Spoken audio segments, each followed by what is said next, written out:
வணக்கம். இன்னைக்கு rot gravy மருமக பிரியா தான் செய்ய போறா. எப்படிங்கிறது பார்க்கலாம் வாங்க. இப்ப நல்லெண்ணெய் ஊத்து பிரியா. ஊத்தியாச்சு. அடுத்தது பட்டை, சோம்பு, கிராம்பு. அடுத்தது 1 கிலோ வெங்காயம் போட்டுக்கலாம். 1/2 கிலோ தக்காளி போட்டுக்கலாம். அத்தை பிஞ்சு பூண்டு போட்டுருங்க. அத்தை இப்ப ராட்டை சேர்த்திடலாம். சேர்த்திடலாம். 4 கிலோ ராட்டை நல்லா வதக்கிக்கோ பிரியா. அடுத்தது மஞ்சத்தூள் போடு. அப்புறம் உப்பு போடுங்க. ராட்டுக்கு உப்பு அதிகமா பிடிக்கும். நம்ம அதனால கரெக்டா போட்டுக்கணும். கம்மி. அத்தையே தயார் பண்ண ராதூஸ் கறித்தூள் இதையும் சேர்த்திக்கலாம்.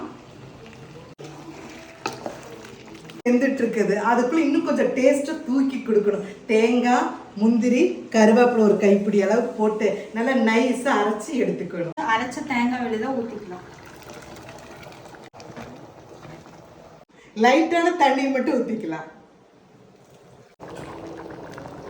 இப்ப ராட்டுக்கு குழம்பு வரும். இந்த குழம்பை எடுத்துட்டு அப்புறம் கிரேவி செஞ்சுக்கலாம்.